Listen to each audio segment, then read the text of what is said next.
రాష్ట్ర ప్రభుత్వం ప్రవేశపెట్టిన బడ్జెట్ ప్రజలకు ఏమాత్రం ఉపయోగకరంగా లేదని మాజీ ఎమ్మెల్యే గండ్ర వెంకటరమణారెడ్డి అన్నారు. 6 గ్యారంటీలకు బడ్జెట్లో తగిన ప్రాధాన్యత ఇవ్వలేదని బడ్జెట్పై ప్రభుత్వం పునరాలోచించాలని డిమాండ్ చేశారు.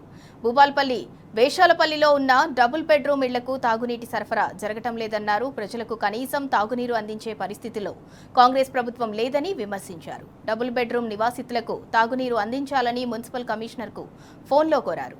అనంతరం భూపాలపల్లి కలెక్టర్కు ఫోన్ చేయగా సమాధానం ఇవ్వలేదు. తాగునీటి సమస్య పరిష్కరించడంలో ప్రభుత్వానికి చేతకాకపోతే తానే సొంత ఖర్చులతో ప్రజలకు తాగునీరు అందిస్తానని గండ్రా అన్నారు.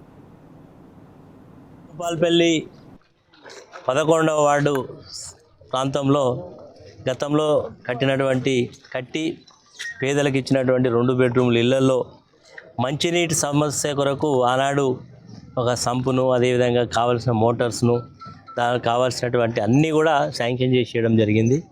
కానీ ఎందుకో మరి అన్నీ సకాలంలో జరగాల్సిన పనులు జరగకుండా ఈరోజు ఎండాకాలం వచ్చింది, నీళ్ళ సమస్య ఉందని నాకు తెలిసి ఈరోజు ఇక్కడికి రావడం జరిగింది. పోయి చూస్తే సంపు నిండా నీళ్లు ఉన్నాయి, మిషన్ ద్వారా కనెక్షన్ ఉంది, మోటార్లు ఉన్నాయి, కానీ దాన్ని సరిగా ఆపరేట్ చేసే పరిస్థితి లేక నీళ్లు రావట్లేదని ప్రజలు చెప్తున్నారు. కాబట్టి ఇప్పుడే మున్సిపల్ కమిషనర్తో మాట్లాడడం జరిగింది. జిల్లా కలెక్టర్ గారు కూడా ఫోన్ చేస్తే వారు మరి ఏ కారణం చేత ఫోన్ ఎత్తలేదు. జిల్లా కలెక్టర్ గారి దృష్టికి కూడా తీసుకెళ్తాం.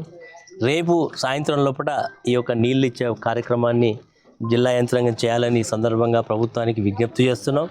మరి స్థానికంగా ఉండేటువంటి శాసనసభ్యుడు అయిన తర్వాత ఆర్భాటాలకు కాకుండా ప్రజా సమస్యలు ఏంటియో తెలుసుకొని కొంచెం పనిచేస్తే బాగుంటుంది.